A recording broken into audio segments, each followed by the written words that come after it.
Prophase is the first phase of mitosis, as you can see here. The process that separates the duplicated genetic material carried in the nucleus, which you can see here, of a parent cell that's divided into two identical daughter cells.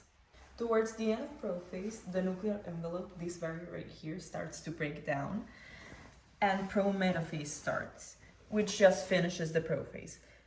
The envelope completely disappears, and these structures, the centrosomes, migrate to the poles of the cell.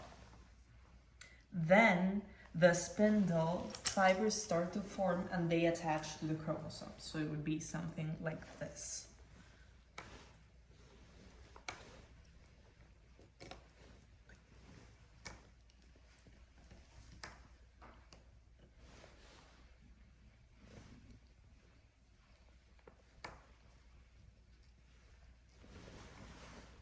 As we move from prometaphase to metaphase, the chromosomes will start to line up along the metaphase plate, coordinating with the spindle fibers, and the chromosomes will start to pull to the center of the cell along with the equator. As we transition into anaphase, the spindle fibers will get shorter, and as they shorten, they're going to pull apart the sister chromatids. So the duplicated chromosomes are becoming single chromosomes, and they move like this. So now there's like distinct sacs on both ends. So these are magnets, so they're just coming together, but they're not actually united. It's something like this.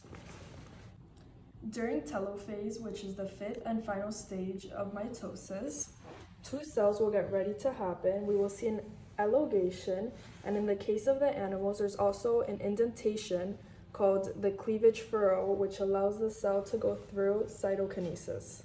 In the case of plant cells, instead of a cleavage furrow, there will actually be a cell plane forming right here in the middle, because the plant needs to create a new cell wall on either side in order to create two new cells. Now, our chromosomes are each gonna start to get their own nucleus. So, as we move into telophase, that's gonna happen, and towards the end, a full cytokinesis has happened, ending up with two distinct identical cells, each one with 46 full chromosomes. In meiosis, prophase 1, the nuclear membrane disappears, and the centrioles and spindle fibers appear. Homologous chromosomes start to pair to form tetrads, as you can see here, and they start crossing over, taking place, which is why the beads are in different colors. This is kind of hard, but yeah. As we move into metaphase 1, these tetrads are going to line up along the metaphase plate, and the spindle fibers are going to attach to the centromeres. Right there at the metaphase plate. Anaphase 1, the tetrads separate and move to opposite poles, like this. Telophase 1 is the final meiosis phase. It's where the cells start pinching inward to form two new cells. As we move into cytokinesis after the telophase in meiosis 1, we're going to have two new cells, which are going to proceed into meiosis 2.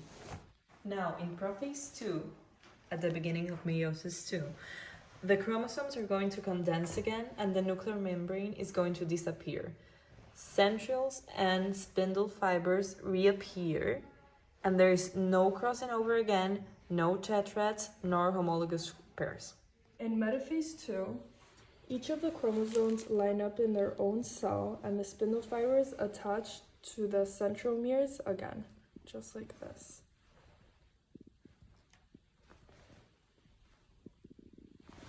Anaphase 2, they are going to get pulled to their own separate poles.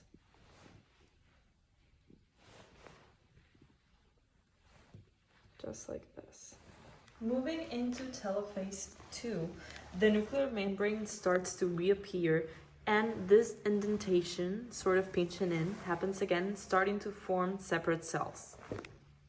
after finishing telophase, the cytokinesis has happened, and we now have 4 separate cells, which are haploid cells. They're called gametes and have half the number of chromosomes than the original cell.